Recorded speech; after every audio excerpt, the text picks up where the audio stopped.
Okay, കട്ടായിപ്പോയി. അപ്പോൾ നാലാമത്തെ productivity ഓഡിറ്റിൻ്റെ advantage എന്ന് പറഞ്ഞാൽ it can help managers and staff to be more sensitive to their obligation towards productivity improvement.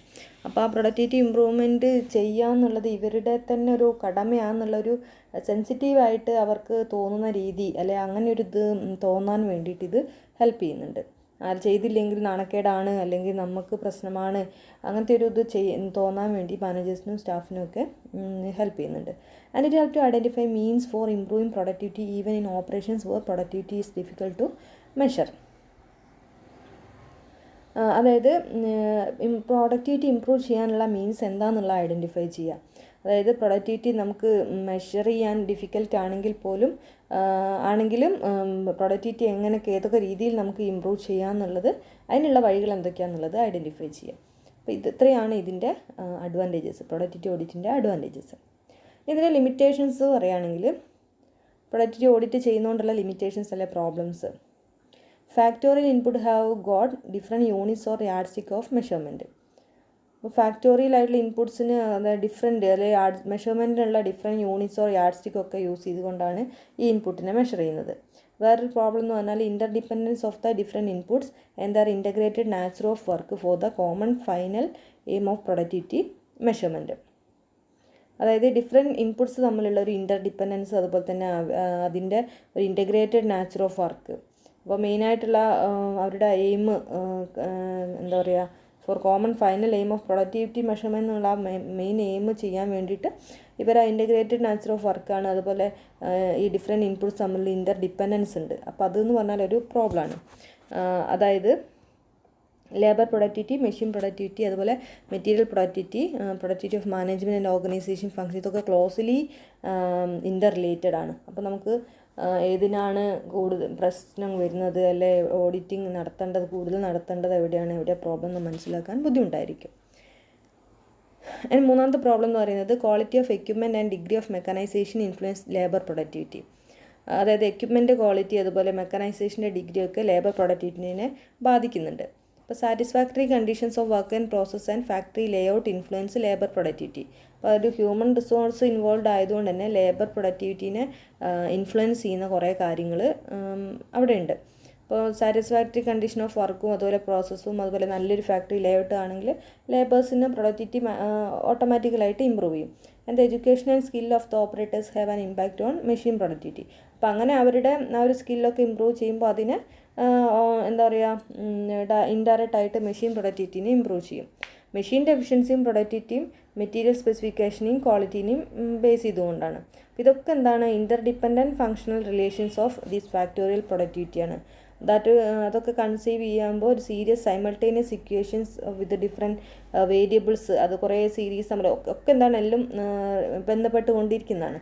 അപ്പോൾ these variables are not only numerous but also their mutual relationships are difficult to be precisely quantified and thereby mathematical solution is almost an impossibility.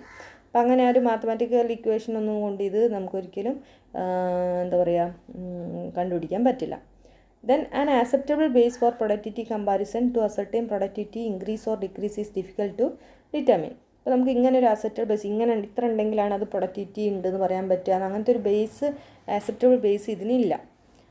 അതുപോലെ തന്നെ audit in that sense consider subjective criteria. Subjective criteria നോക്കിയിട്ടായിരിക്കും നമുക്ക് audit ചെയ്യാൻ പറ്റുള്ളൂ. ഇതൊക്കെ ഇതിൻ്റെ problems ആണ്. Then total productivity management, TP management, TPM എന്ന് പറയും. ഇപ്പോൾ ടോട്ടൽ പ്രൊഡക്ടിവിറ്റി മാനേജ്മെൻറ്റ് എന്ന് പറഞ്ഞാൽ എന്താണ്? It concern with identifying productivity problems and taking steps to solve these problems so as to improve productivity continuously.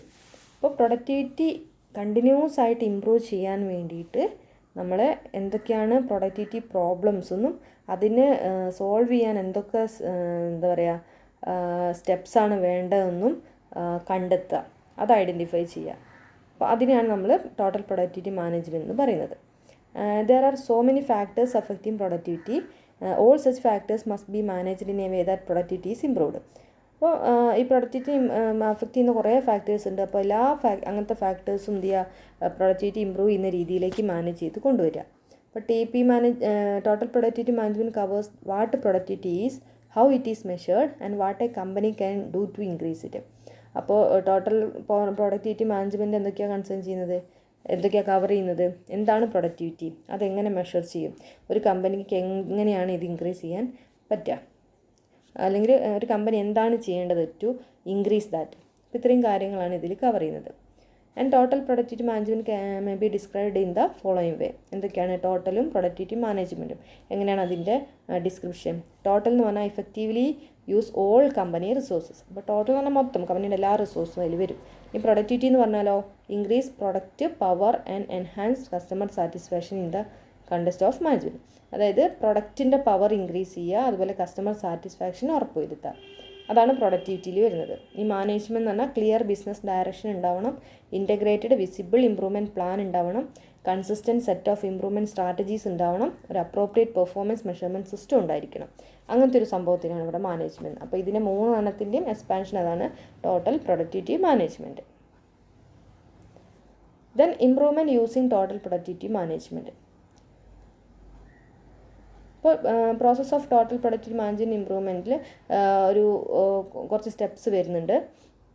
അതിൽ first one, understand the strategic business customer and employee context within which the improvement is to be made. Then apply the 3 step sequence. അപ്പോൾ first നമ്മൾ എന്താ ചെയ്യേണ്ടത്, understand the strategic business customer and employees context. അതായത് strategic അതിലുള്ള business customers ആര്, അതുപോലെ തന്നെ employees, ഇവരൊക്കെ മനസ്സിലാക്കുക ഏതൊക്കെ ആൾക്കാരാണ് അല്ലെങ്കിൽ എങ്ങനത്തെ ആൾക്കാരാണെന്ന്. അപ്പോൾ അവിടെയാണ് നമ്മൾ ഇമ്പ്രൂവ് ചെയ്യേണ്ടത്. അപ്പോൾ അത് ആ ഒരു എന്താ പറയുക, ആ ഒരു ഏരിയ നമ്മൾ മനസ്സിലാക്കുക. എന്നിട്ടൊരു 3 സ്റ്റെപ്പ് സീക്വൻസ് ഉണ്ട്, അത് അപ്ലൈ ചെയ്യാം. അതായത് നൗ, ഹൗ, വെർ. അപ്പോൾ നൗ എന്ന് പറയുമ്പോൾ start with a realistic review of the current situation including feedback, measurement, analysis, critic, comparison and evaluation. അവിടെയാണ് നമ്മൾ സ്റ്റാർട്ട് ചെയ്യേണ്ടത്. ഒരു റിയലിസ്റ്റിക് റിവ്യൂ ഓഫ് ഇപ്പോഴുള്ള കറൻറ്റ് സിറ്റുവേഷൻ്റെ റിയലിസ്റ്റിക് റിവ്യൂ. അവിടെ എന്തൊക്കെ ഉണ്ടാവും, feedback, measurement, analysis, critics, comparison, evaluation, ഇതൊക്കെ ഉണ്ടാവും.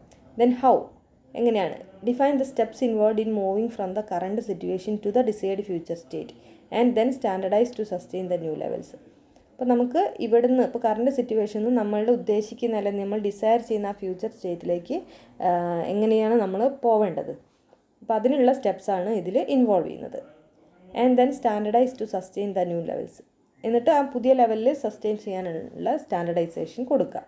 Then where, develop a desired future state that embraces vision, purpose, goals and aspirations. അപ്പോൾ എവിടേക്കാണ് നമ്മൾ പോകേണ്ടത്, ആ ഒരു ഫ്യൂച്ചർ സ്റ്റേറ്റ് ഉണ്ടല്ലോ, അപ്പോൾ ആ ഡിസൈഡ് ഫ്യൂച്ചർ സ്റ്റേറ്റിൽ ഡെവലപ്പ് ചെയ്യുക. അവിടെ vision, purpose, goals and aspirations ഒക്കെ അവിടെ ഉണ്ടായിരിക്കും. Then next one, Pareto analysis. Pareto analysis എന്ന് പറഞ്ഞാൽ it's A technique used for business decision making based on the 80-20 rule. അപ്പോൾ ഇത് വേറൊരു ടോപ്പിക്കാണ് കേട്ടോ. ഇതിലെന്താ പറയുന്നത്, ബിസിനസ് ഡിസിഷൻ മേക്കിങ്ങിന് യൂസ് ചെയ്യുന്നൊരു ടെക്നിക്കാണ് 80/20 റൂൾ ബേസാണ്. പരേറ്റോ അനാലിസിസ് എന്ന് പറഞ്ഞാൽ based on the idea that 80% of the project benefit can be achieved by doing 20% of the work or conversely 80% of problems are traced to 20% of the causes. അപ്പോൾ 80 ഒരു section, 20 വേറെ section, അതാണ്. ഇതിലെന്താണ്, 80% പ്രോജക്റ്റിൻ്റെ benefit നമ്മൾ achieve ചെയ്യുന്നത് എങ്ങനെയാണ്, 20% of വർക്കിൻ്റെ ബേസിൽ. അപ്പോൾ നമ്മൾ 20% വർക്ക് ചെയ്താൽ 80% ബെനിഫിറ്റ് കിട്ടുമെന്നാണ് പറയുന്നത്. അല്ലെങ്കിൽ 80% പ്രോബ്ലംസും 20% കാരണങ്ങൾ കൊണ്ടാണ് ഉണ്ടാവുന്നത്. അപ്പം അങ്ങനെ പറയുന്ന ഒരു അനാലിസിസിനെയാണ് നമ്മൾ എന്ത് പറയുന്നത്, പരേറ്റോ അനാലിസിസ് എന്ന് പറയുന്നത്.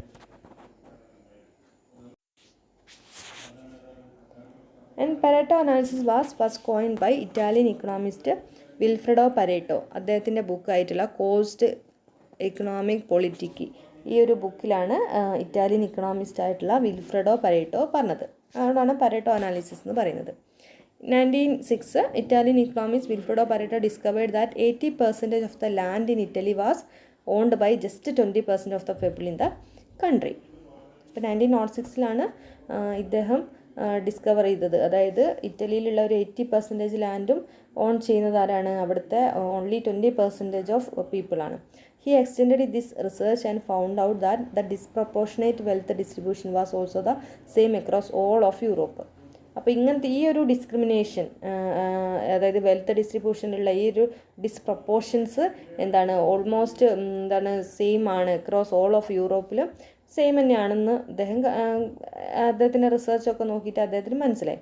And the 80-20 rule was formally defined as the rule that the top 20% of a country's population accounts for an estimated 80% of the country's wealth or total income. ഈ റൂള് ഫോർമലി ഡിഫൈൻ ചെയ്യുന്ന എന്താണ്, rule that the top 20% of countries population, അതായത് കൺട്രീസിൻ്റെ പോപ്പുലേഷനിലെ top 20%ലും എന്താണ് അവരുടെ അടുത്താണ് എന്തുള്ളത്, ഒരു estimated 80% of the കൺട്രിയുടെ വെൽത്തും ടോട്ടൽ ഇൻകം ഉള്ളത്. Joseph Juran, a Romanian American business theorist, extended Pareto's principle in business situations to understand whether the rule could be applied to problems faced by business. അപ്പോൾ അതിനുശേഷം Joseph ജുറാൻ എന്ന് പറഞ്ഞൊരു Romanian American business തിയറിസ്റ്റാണ്. ഇദ്ദേഹം ഈ പാരറ്റോയുടെ ഈ പ്രിൻസിപ്പിളിനെ business സിറ്റുവേഷൻസിലേക്കും കൂടെ കൊണ്ടുവന്നു. To understand ഈ റൂള് നമ്മുടെ ബിസിനസ് പ്രോബ്ലംസിൽ അപ്ലൈ ചെയ്തുകൊണ്ട്. And he observed that in quality control departments, most production defect resulted from a small percentage of the cause of all defect, a phenomenon which is described as the vital few and the trivial many. അപ്പോൾ ഇദ്ദേഹം ഇതൊരു quality control ഡിപ്പാർട്ട്മെൻറ്റിൽ observe ചെയ്തു. അപ്പോൾ അദ്ദേഹം observe ചെയ്തപ്പോൾ അദ്ദേഹത്തിന് മനസ്സിലായത് മോസ്റ്റ് പ്രൊഡക്ഷൻ ഡിഫക്റ്റും റിസൾട്ട് ചെയ്യുന്നത് എവിടെ നിന്നാണ്, ഒരു small percentage of the causes of all defects എന്നാണ്. ചെറിയൊരു ഡിഫക്ട്സിൻ്റെ കുറച്ച് കാരണങ്ങൾ കൊണ്ട് സ്മോൾ പെർസെൻറ്റേജ് നിന്നാണ് ഇത്രയും മൊത്തമായിട്ടുള്ള പ്രോബ്ലംസും അല്ല ഡിഫക്ട്സും വരുന്നത്. അതിനെയാണ് ആ ഫിനോമിനെയാണ് ഡിസ്ക്രൈബ് ചെയ്യുന്നത് the vital few and the trivial many. ഇനി പാരറ്റോ അനാലിസിസിൻ്റെ സ്റ്റെപ്സ് എന്ന് പറഞ്ഞാൽ, ഒന്നാമത്തത് identify the problem or problems. എന്താണ് പ്രോബ്ലം അല്ലെങ്കിൽ പ്രോബ്ലംസ് എന്താണെന്ന് ഐഡൻറ്റിഫൈ ചെയ്യാം. List or identify the cause of the issues or problems, noting that there could be multiple causes. അപ്പോൾ ഈ പ്രോബ്ലത്തിൻ്റെ കാരണങ്ങൾ എന്താണെന്നുള്ളത് ലിസ്റ്റ് ചെയ്യുക, അല്ല ഐഡൻറ്റിഫൈ ചെയ്യുക. അതിലെന്താണ് മൾട്ടിപ്പിൾ കോസസ് ഉണ്ടെങ്കിൽ അതിനെ ലിസ്റ്റ് ഔട്ട് ചെയ്യുക. And score the problem by assigning number to each one based on the level of impact on the company. The higher the score the greater the impact. എന്നിട്ട് ഓരോ പ്രോബ്ലത്തിനും എന്ത് ചെയ്യുക, ഓരോ number assign ചെയ്യുക. ഏറ്റവും വലിയതിന് ഏറ്റവും കൂടുതൽ ഇമ്പാക്റ്റ് ഉള്ള രീതിയിൽ, അങ്ങനെ രീതിയിലാണ് നമ്പർ അസൈൻ ചെയ്യേണ്ടത്. Organise the problems into group such as customer service or system issue. ഈ പ്രോബ്ലത്തിനെ ഗ്രൂപ്പ് ആക്കുക, അതായത് കസ്റ്റമർ സർവീസ് എന്നുള്ളൊരു അവിടെയാണ് പ്രോബ്ലം, അതുമായിട്ട് ബന്ധപ്പെട്ടാണ് ആ ഒരു ഗ്രൂപ്പിൽ. സിസ്റ്റം ഇഷ്യൂസിൻ്റെതാണെങ്കിൽ ആ ഗ്രൂപ്പിൽ.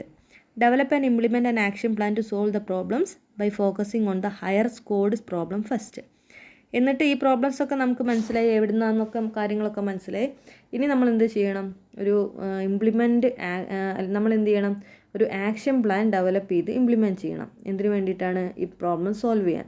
അപ്പോൾ അത് എങ്ങനെയാണ് ഫോക്കസ് ചെയ്യുന്നത്, ഏറ്റവും ഹയർ സ്കോർ ചെയ്ത പ്രോബ്ലംസിനെ ഫസ്റ്റ് സോൾവ് ചെയ്യുക, പിന്നെ അതിൻ്റെ താഴെയുള്ളത്, ആ രീതിയിലായിരിക്കണം നമ്മൾ സോൾവ് ചെയ്യേണ്ടത്.